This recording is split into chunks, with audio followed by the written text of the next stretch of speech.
नमस्कार मित्रों, महाचिति YouTube channel में एक बार फिर आपका हार्दिक स्वागत है।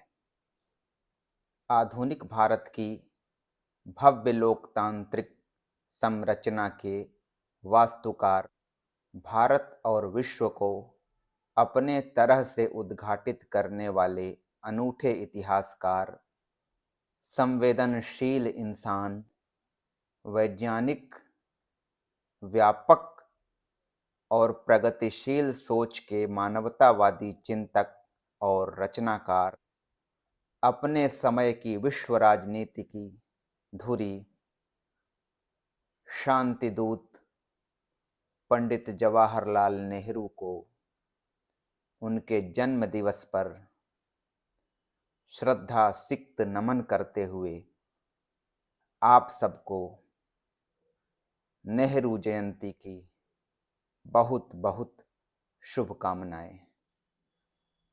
देश का जो इस समय माहौल है उसे देखते हुए लगता है कि आज इसे नेहरू जैसे इतिहास निर्माता व्यक्तित्व और कद्दावर राजनेता की महती आवश्यकता है। इधर के कुछ एक वर्षों से सत्ता प्रायोजित कुप्रचार तंत्र, जिसका सोशल मीडिया एक बड़ा प्लेटफॉर्म बनकर उभरा है, और वहाँ चलाई जा रही ऑनलाइन गुंडागर्दी के तहत नेहरू के व्यक्तित्व पर कालिख पोतने की विशाल परियोजना चलाई जा रही है।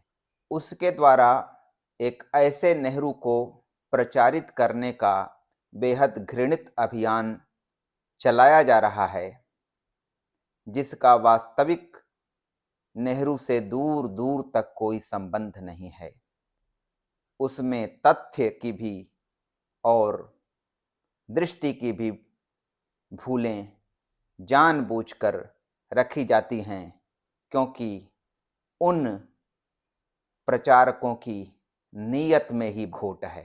बाकी सब कुछ के अलावा नेहरू ने भारत की स्वाधीनता के लिए 3 दशकों तक संघर्ष किया और 1 दशक कारावास की यातना झेली, पर ऐसी संघर्षशीलता और वीरता को पूरी तरह से नजरअंदाज करते हुए यह कुत्सित प्रचार वाहिनी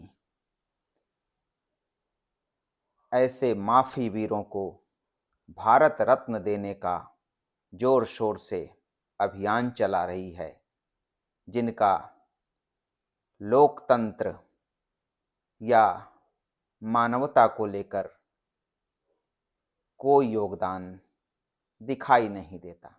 कितना अफसोसनाक है यह। एक पत्रकार के शब्द मैं यहाँ उद्धृत कर रहा हूँ। भारत को जी जान से प्यार करने वाले नेहरू को एक शत्रु के रूप में खड़ा किया गया। ऐसे तथ्य और तर्क गढ़े गए ताकि वही लोग नेहरू से नफरत करने लगें जिनसे नेहरू बेपनाह मोहब्बत करते थे। नेहरू का नाम ही सांप्रदायिक राजनीति के वजूद के लिए चुनौती है। इसलिए सांप्रदायिक टोलियों में तरह तरह से नेहरू को खलनायक साबित किया जाता रहा है, परंतु यह सत्य है कि अपने विरुद्ध लगातार फैलाई जा रही नफरत की इतनी बड़ी आंधियों के बीच भी नेहरू की विरासत बहुत शान से खड़ी है। अब कोई एवरेस्ट पर लाठी से प्रहार करने की हिमाकत करे तो उससे एवरेस्ट का क्या बिगड़ेगा भला। नेहरू की विरासत इतनी बड़ी और भारत के कण कण में समाहित है कि चाहे न चाहे उसकी खुशबू से सिक्त होने से कोई बच नहीं पाएगा। किसी चिंतक ने सही कहा है कि जो लोग नेहरू को जानते तक नहीं, वे उनसे नफरत कैसे कर सकते हैं। नेहरू को लेकर इतने भ्रम फैलाए गए हैं कि आज जरूरत है कम से कम तथ्यों के आईने में असली नेहरू को उद्घाटित करने की। उनके घटनात्मक व्यक्तित्व के साथ उनके वैचारिक व्यक्तित्व को उद्घाटित करने की। इस संदर्भ में मैं 2 पुस्तकें पढ़ने के लिए आप सबको विनम्र सुझाव दे रहा हूँ। एक पुस्तक का नाम है, जो पीयूष बवेले द्वारा लिखित है, नेहरू मिथक और सत्य।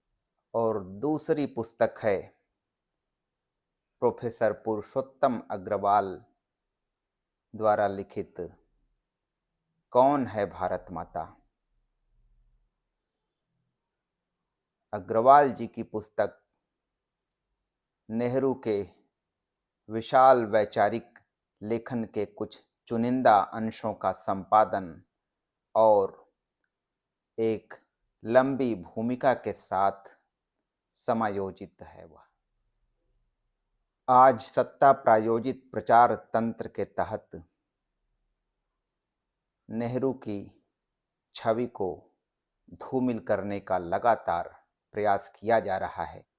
पीयूष बवेले की किताब नेहरू को लेकर फैलाई गई विभिन्न भ्रांतियों के निराकरण की दिशा में एक ठोस प्रयास है। उदाहरण स्वरूप कश्मीर को लेकर जो व्हाट्सएप यूनिवर्सिटी पर बच्चा बच्चा इस प्रकार का विवरण साझा कर रहा है कि नेहरू कश्मीर समस्या के असली गुनहगार थे।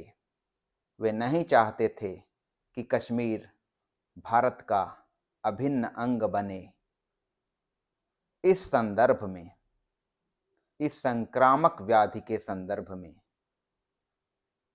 बवेले की किताब पढ़कर यह पता चलता है कि आज जो कश्मीर भारत का अभिन्न अंग बना हुआ है, उसके लिए नेहरू की दूरदर्शिता और उनकी रणनीति किस हद तक जिम्मेदार रही है। नेहरू जी ने अपनी विश्व प्रसिद्ध पुस्तक डिस्कवरी ऑफ इंडिया में साफ शब्दों में एक जगह भारत माता के बारे में जो लिखा है, उससे उनकी ठोस और मूलभूत समझ का पता चलता है।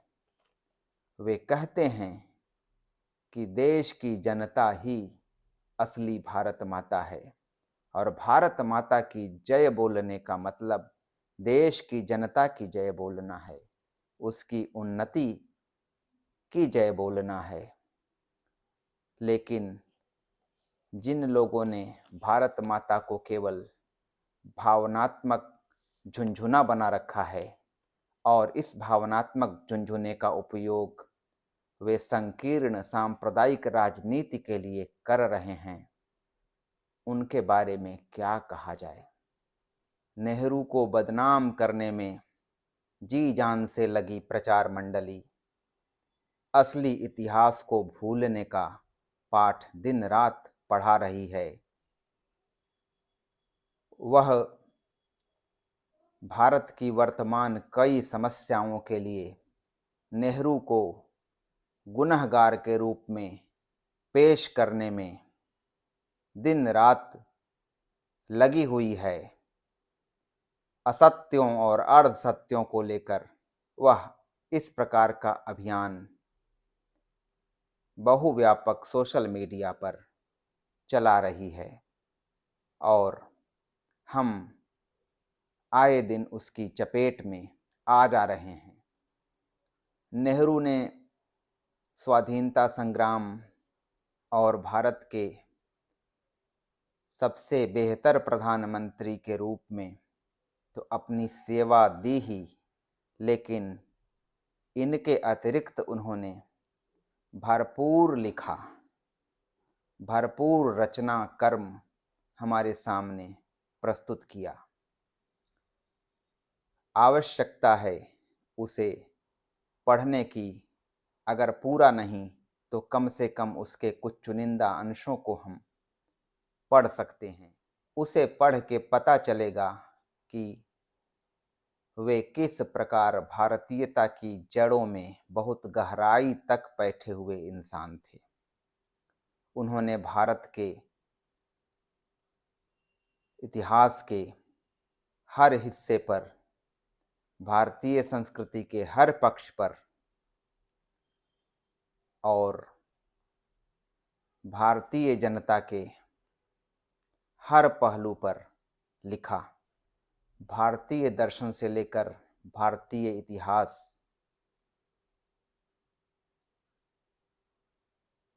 अशोक से लेकर अकबर, वैदिक काल से लेकर आज के काल तक, भारतीय साहित्य से लेकर कला तक, इतना विशाल उनका लेखन है कि उसे देखकर ताज्जुब होता है। और कभी कभी हम ऐसा सोचने को विवश हो जाते हैं कि काश यह व्यक्ति राजनीति में न जाकर शुद्ध रूप से रचनाकार ही होता। अगर ऐसा होता तो शायद एक बड़ी साहित्यिक विरासत, एक इससे भी कहीं अधिक बड़ी वैचारिक विरासत भारत और विश्व को दे जाता। यद्यपि उन्होंने जो कुछ दिया है वह भी कम नहीं है, उसे लेकर भी हम अपने भारत को समझने और अपने वर्तमान की नीतियों को निर्धारित करने और भविष्य को रचने के लिए बहुत कुछ सूझें पा सकते हैं। भारतीय संस्कृति को लेकर नेहरू के भीतर कितना गहरा लगाव था, उनका जीवन और लेखन इस बात की गवाही है।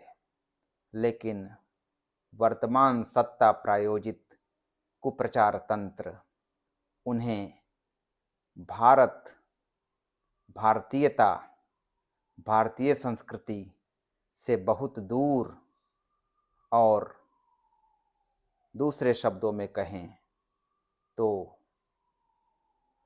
नेहरू को भारत का शत्रु ठहराने में लगा हुआ है। यहाँ मैं ज़्यादा नहीं, नेहरू जी द्वारा लिखित एक पुस्तक को पढ़ने की सलाह, विनम्र सलाह उन लोगों के लिए दे रहा हूँ जिन्होंने यह नहीं पढ़ी है, और वह है पिता के पत्र पुत्री के नाम। हिंदी अनूदित संस्करण के रूप में यह 1931 ईस्वी में इलाहाबाद से प्रकाशित हुई थी, और अंग्रेजी से हिंदी अनुवाद इसका किया था हिंदी के उपन्यास सम्राट कहे जाने वाले कालजयी रचनाकार प्रेमचंद ने। यह विश्व इतिहास को, सभ्यता के विकास को, मानवीय संस्कृति के विभिन्न पक्षों के बनने और बिगड़ने की कहानी को कितनी सुंदर और सरल युक्ति से समझाता है। एक बार आप इसे पढ़ने के लिए उठाएंगे तो उम्मीद है कि ख़त्म करके ही छोड़ेंगे। मैं अपना अनुभव इसके बारे में साझा कर रहा हूँ। मुझे तो यह बहुत हृदयावर्जक कृति लगी। इसकी भाषा कितनी सरल और रचनात्मक है। इसकी इतिहास दृष्टि बहुत बोधगम्य है और यही इतिहास दृष्टि आपको मिलेगी विस्तृत फलक पर डिस्कवरी ऑफ इंडिया नामक ग्रंथ में, जिस पर श्याम बेनेगल का बनाया हुआ दूरदर्शन धारावाहिक भारत एक खोज आपने जरूर देखा होगा। अगर नहीं देखा है तो कम से कम नेहरू की वैचारिकी, उनकी इतिहास दृष्टि को समझने के लिए पुस्तक नहीं